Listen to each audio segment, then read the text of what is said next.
नमस्ते दोस्तों। ये कहानी है एक जेठ और उनकी छोटी भाभी की। नाम रखते हैं जेठ का नाम विक्रम और भाभी का नाम प्रिया। ये कहानी परिवार की उन छुपी हुई भावनाओं की है जो कभी कभी अनजाने में प्यार में बदल जाती हैं। तो चलिए शुरू करते हैं। मेरा नाम प्रिया है। मैं एक छोटे से शहर में रहती हूँ। मेरी शादी हुए 2 साल हो गए हैं। मेरा पति राहुल बहुत अच्छा इंसान है, लेकिन वो हमेशा अपने बिजनेस में व्यस्त रहता है। घर में मेरे सास ससुर जेठ विक्रम और जेठानी हैं। विक्रम जी मेरे जेठ हैं, यानी राहुल के बड़े भाई। वो उम्र में मुझसे 10 साल बड़े हैं, लेकिन देखने में बहुत आकर्षक। लंबा कद, मजबूत शरीर और वो मुस्कान जो किसी का भी दिल जीत ले। जेठानी जी शहर में अपनी मायके गई हुई थी कुछ दिनों के लिए और सास ससुर गांव चले गए थे। घर में सिर्फ मैं, राहुल और विक्रम जी थे।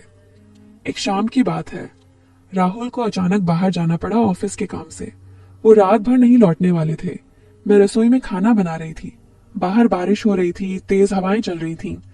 अचानक बिजली चली गई। घर अंधेरे में डूब गया। मैं डर गई। अकेली औरत घर में, वो भी ऐसी रात में। मैंने मोबाइल की लाइट जलाई और बाहर निकली। विक्रम जी अपने कमरे में थे। मैंने धीरे से आवाज लगाई, जेठ जी, बिजली चली गई है। वो तुरंत बाहर आए।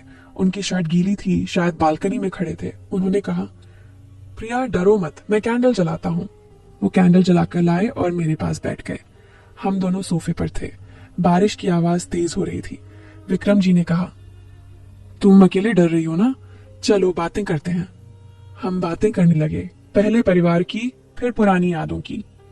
विक्रम जी ने बताया कि वो अपनी शादी से पहले कितने शरारती थे। मैं हंस पड़ी। उनकी आंखों में कुछ अलग सा था। वो मुझे ऐसे देख रहे थे जैसे कभी नहीं देखा।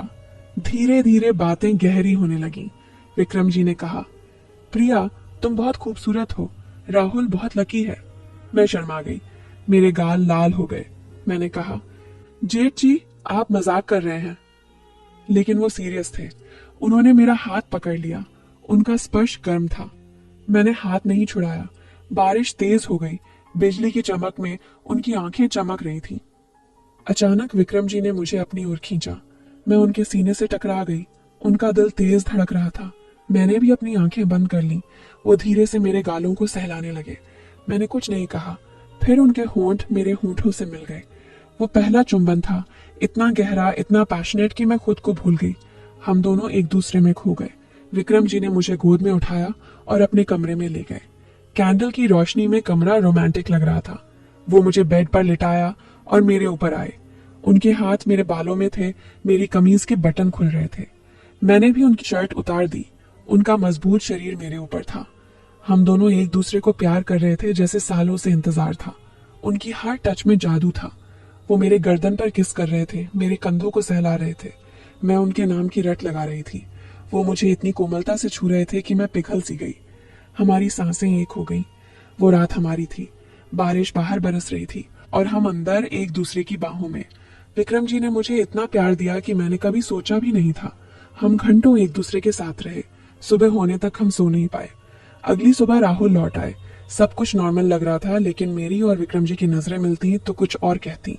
जेठानी जी लौट आई, लेकिन अब हमारे बीच एक राज था। हम चुपके से मिलते, कभी रसोई में, कभी छत पर। विक्रम जी का प्यार मेरे लिए सब कुछ बन गया। राहुल को कभी शक नहीं हुआ। विक्रम जी कहते, प्रिया ये रिश्ता गलत है, लेकिन दिल तो मानता नहीं। मैं भी उनसे उतना ही प्यार करने लगी थी। धीरे धीरे हमारा रिश्ता और गहरा होता गया। एक दिन विक्रम जी ने मुझे अपने कमरे में बुलाया। जेठानी जी बाहर गई थी। वो मुझे गले लगाकर बोले, प्रिया मैं तुम्हारे बिना नहीं रह सकता। मैंने भी उन्हें कसकर पकड़ लिया। हम फिर एक हो गए। उनकी बाहों में मुझे सुकून मिलता था। उनका स्पर्श, उनकी गर्माहट, सब कुछ इतना प्यारा। हम एक दूसरे को पूरा महसूस करते। समय बीतता गया। हमारा राज सुरक्षित रहा, लेकिन प्यार तो बढ़ता ही गया। विक्रम जी मेरे लिए सब कुछ थे। कभी कभी मुझे डर लगता कि अगर किसी को पता चल गया तो, लेकिन विक्रम जी कहते, डरो मत, मैं हूं ना। उनकी ये बातें मुझे ताकत देती। दोस्तों, ये थी विक्रम और प्रिया की लव स्टोरी। परिवार में छुपा वो प्यार जो कभी बाहर नहीं आया। क्या सही था, क्या गलत, ये तो दिल जानता है। उम्मीद है आपको ये कहानी पसंद आई। अगर हाँ तो लाइक करें, सब्सक्राइब करें और कमेंट में बताएं कि अगली कहानी कैसी चाहिए।